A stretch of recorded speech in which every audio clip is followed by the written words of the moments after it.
There has been a great increase in the number of artificial turf fields across sports complex in America. According to the Synthetic Turf Council, more than 11,000 synthetic turf fields are used in the United States today. These fields provide young people with the opportunity to play no matter how much rain or snow may fall. Canceling games has become a thing of the past, and there are no longer a problem with facilities that are rough or irregular, since all artificial turfs are basically the same. In addition to these benefits, once a turf field is installed, there are obviously no work or upkeep. Since the grass does not grow, there is no need to fertilize, aerate, or mow. But is all this convenience worth the price? Today I'm going to persuade you that this convenience is not worth the risk or price. Turf fields pose three very real risks. First, the heat risk that is associated with turf.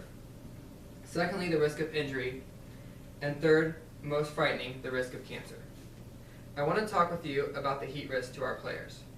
Brad Friesenberg, who works for the University of Missouri as their field and turf expert, told Chuck Adamson in an article, "Synthetic turf playing fields present unique dangers," that he has made an alarming discovery when he took the surface temperature of the artificial playing turf at Faurot Field on the campus at the University of Missouri.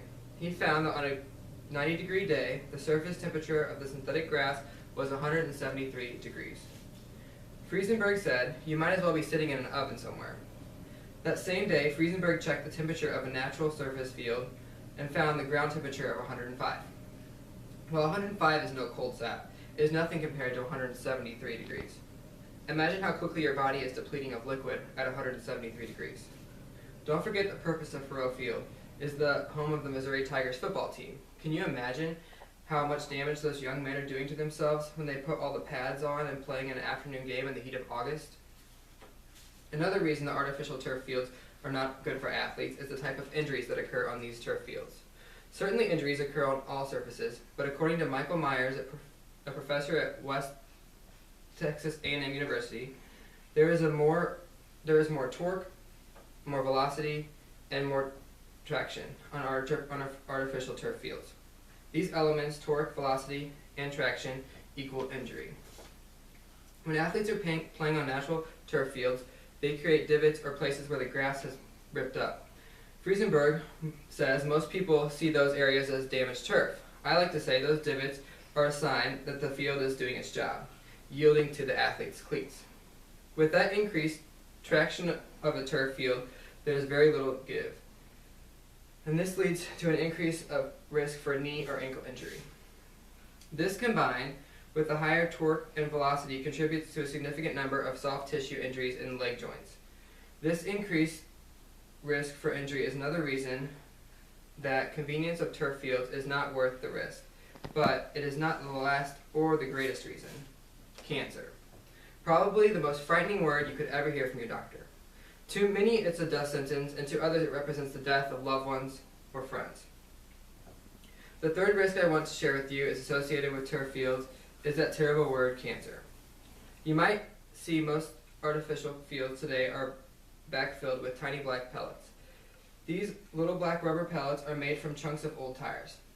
According to Should Parents Worry Synthetic Turf Fields Give Their Children Cancer, in Forbes, these black rubber pellets contain arsenic, benzene, and nickel, deemed carcinogens by the International Agency for Cancer Research.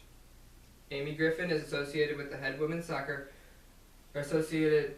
head women's soccer coach, at the University of Washington, and she is leading the campaign to open our eyes to the dangers on these fields. She made a connection between the fields and two of her players with cancer. They were both goalies, and that made her wonder if there were many others. Griffin said, "My first 15 years, I never heard anything about this. All of a sudden, it seems to be a stream of kids." This stream is referring to nearly 50 soccer goalies who have been diagnosed with cancer. Healthy young athletes who happen to spend an inordinate amount of time diving and laying on these fields, often getting a little black rubber pellets in their eyes, mouth, ears, and cuts. Those same pellets deemed as carcinogens. If heat and injuries are not enough to reconsider artificial turf fields, certainly cancer should be. So is anyone listening, you may ask? Kennedy Catholic High School in Burin, Washington did. According to CBS News Online, this high school halted installation of their new turf field after seeing reports of Coach Griffin's findings. "We were days away from the infill process," said Principal Mike. We said regardless, stop everything. This administrator and high school felt that the convenience of artificial turf did not outweigh the risks to players. The dangerous heat, the greater risk of injury, and finally the increased risk of cancer are all reasons to move away from artificial and back to natural grass.